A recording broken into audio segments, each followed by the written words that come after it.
একটি ত্রিভুজ প্রেমের গল্পের বলি হলো আমাদের আজকের ভিকটিম, মাত্র 9 বছর বয়সী মাদ্রাসা পড়ুয়া ছোট্ট সানজিদা। লেখাপড়ায় খুব মনোযোগী এবং শান্ত বাচ্চা ছিল সানজিদা।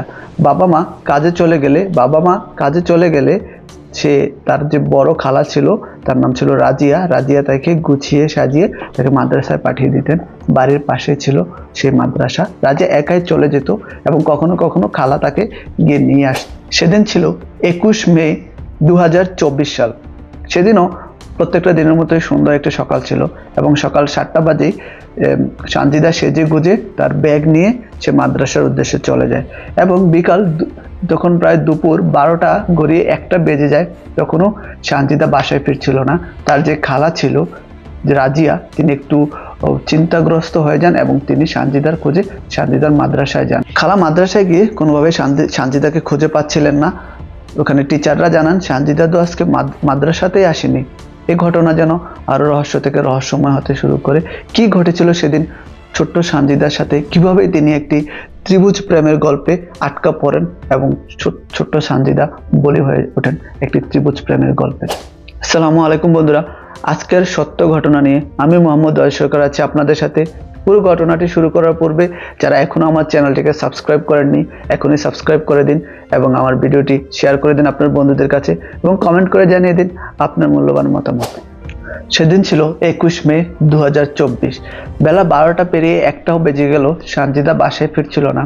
তার খালা রাজিয়া বেগম তিনি মাদ্রাসায় গিয়ে সানজিদার খোঁজ করেন এবং টিচাররা জানায় সানজিদা তো মাদ্রাসাতে আসেনি। তার মাথা যেন আকাশ ভেঙে পড়ে। তিনি নিজের হাতে সাজিয়ে গুছিয়ে ব্যাগ কাঁধে তুলে দিয়ে সানজিদাকে মাদ্রাসায় পাঠিয়েছিলেন। এটা তিনি কোনোভাবে মেনে নিতে পারেন না।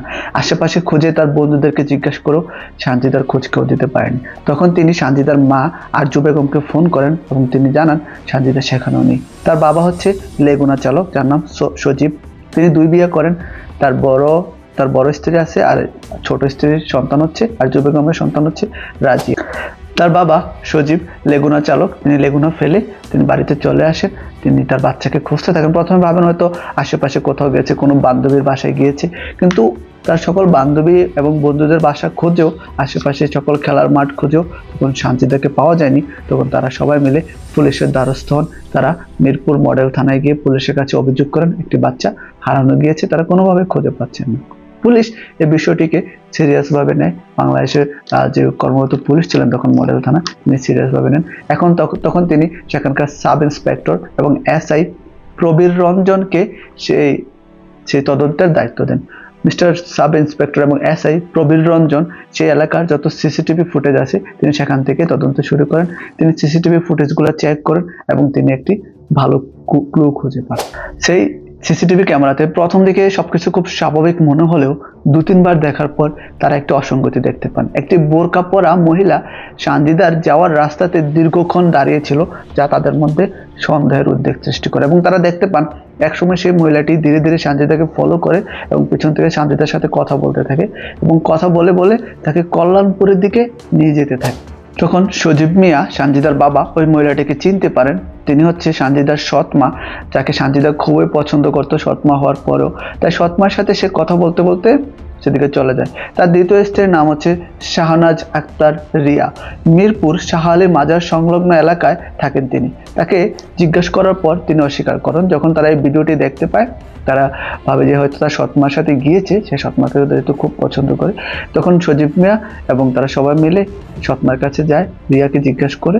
তখন সেই শাহনাজ আক্তার রিয়া বলে, আমি তো সানজিদাকে দেখিনি, সানজিদা তো এখানে আসেনি। যখন তারা ভিডিওর কথা বলেন যে আমরা CCTV ক্যামেরায় দেখেছি বিষয়টা এরকম, তখন তিনি স্বীকার করেননি, বললেন যে না, তোমরা ভুল দেখেছো, এটা আমি ছিলাম না, সানজিদা এখানে আসেনি। তারা কোনোভাবেই সানজিদার খবর নিতে পারছিলেন না। শাহনাজ আক্তার রিয়া সানজিদার সাথে কি করেছেন, তিনি কোথায় নিয়ে গিয়েছিলেন। পরবর্তীতে তারা শাহনাজ আক্তার রিয়াকে মিরপুর মডেল থানায় পুলিশের কাছে নিয়ে আসেন এবং পুলিশ তাকে জিজ্ঞাসাবাদ করার পরেও তিনি কোনোভাবেই মুখ খুলছিলেন না। পরবর্তীতে পুলিশ তার নামে একটি মামলা করে। সানজিদার মা বাদী হয়ে তিনি একটি মামলা করেন এবং যখন পুলিশ তাকে কোর্টে পাচার করে, কোর্টে রিমান্ডে 3 দিনের রিমান্ড, সেই 3 দিনের রিমান্ডে রিয়া স্বীকার করেন তিনি তার সৎ মেয়ে সানজিদার সাথে কি করেছিলেন। কিন্তু তার কথা ছিল এলোমেলো এবং স্পষ্ট। তিনি মূলত পুলিশকে বিভ্রান্ত করার জন্য এসব বলছিলেন। পরবর্তীতে পুলিশও থেমে থাকেনি। তিনি রিয়া আক্তারের সেই মোবাইল নম্বর ছিল, যে মোবাইল নম্বর ট্র্যাক করে তিনি কোথায় কোথায় গিয়েছেন তা মূলত পুলিশ পর্যবেক্ষণ করে। পরবর্তীতে পুলিশ যখন তার সকল মোবাইল ট্র্যাকারগুলো তাকে বলে যে আপনি ঠিক এতটা বাজে এখানে গিয়েছিলেন, এতটা বাজে এখানে গিয়েছিলেন, তখন সেই রিয়া আক্তার ঘাবড়ে যায় এবং তিনি সকল সত্য ঘটনায় স্বীকার করেন পুলিশের সামনে। তিনি জানান সানজিদাকে নিয়ে তিনি সাভার গিয়েছিলেন, ততক্ষণে তিনি 9 বছরের ছোট্ট সানজিদাকে মেরেও ফেলেছিলেন। পুলিশকে সাথে নিয়ে সেদিন রাতে ঝড় বৃষ্টির রাতে পুলিশ সানজিদাকে খুঁজতে বেরোয়, সানজিদার লাশ খুঁজতে বেরোয়। তিনি জানান 21 তারিখ বেলা 11টার দিকে তারা সেই সাভারের পতিত জমিতে আসেন। সেটা ছিল একটি আবাসিক এলাকা। তখন পর্যন্ত সেই এলাকায় কোনো ঘরবাড়ি তৈরি করা হয়নি, তবে প্রকল্প বাস্তবায়ন হচ্ছে, ধীরে ধীরে ঘরবাড়ি গড়ে উঠছে।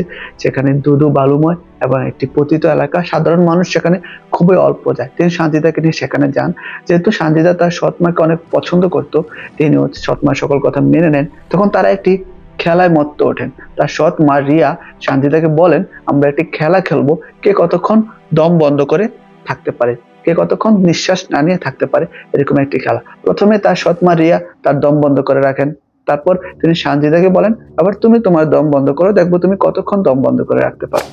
যখন সানজিদা তার দম বন্ধ করে রাখে, তখন সানজিদা যেহেতু মাদ্রাসা পড়ুয়া একটি বাচ্চা, তার হিজাব পড়ুয়া ছিল, তখন তিনি তার হিজাবকে গলায় পেঁচিয়ে তাকে শ্বাসরুদ্ধ করে হত্যা করেন এবং ছোট্ট সানজিদাকে সে পতিত জমিতে ফেলেই তিনি চলে যান। পুলিশ যখন ঘটনাস্থলে পৌঁছায় ততক্ষণে সেখানে সানজিদার কোনো লাশের খোঁজ পাওয়া যায় না এবং পুলিশ তখন সাভার থানা পুলিশের সাথে যোগাযোগ করে জানায়। সাভার থানা বলে 2 দিন আগে তারা এখানে একটি লাশ পেয়েছে, একটি ছোট বাচ্চা, কিন্তু সেই লাশ অলরেডি গলে গিয়েছিল, সেই লাশ অলরেডি বিকৃত হয়ে গিয়েছিল, তাই তারা লাশের কোনো খোঁজ করতে পারেনি বা লাশের ছবি যেহেতু বিকৃত হয়ে গেছিল, ছোট বাচ্চা ছিল এবং সেখানে যেসব কুকুর এবং অন্যান্য প্রাণী হয়তো ছিল, তারা লাশটিকে আরো বিকৃত করে দিয়েছে, তারা লাশটি খুঁজে পাননি, তাই তারা অপরিচিত হিসেবে বেওয়ারিশ হিসেবে লাশটিকে দাফন করে দেয়। যখন পুলিশ শেহনাজ আক্তার রিয়াকে জিজ্ঞাসা করা হয়, যে ছিল সানজিদার সৎ মা, তিনি কেন সানজিদাকে মেরেছেন, এমন একটি ছোট্ট বাচ্চার সাথে তার কি পরিমাণ আক্রোশ থাকতে পারে, কেন তিনি সানজিদাকে এতটা ঘৃণা করতেন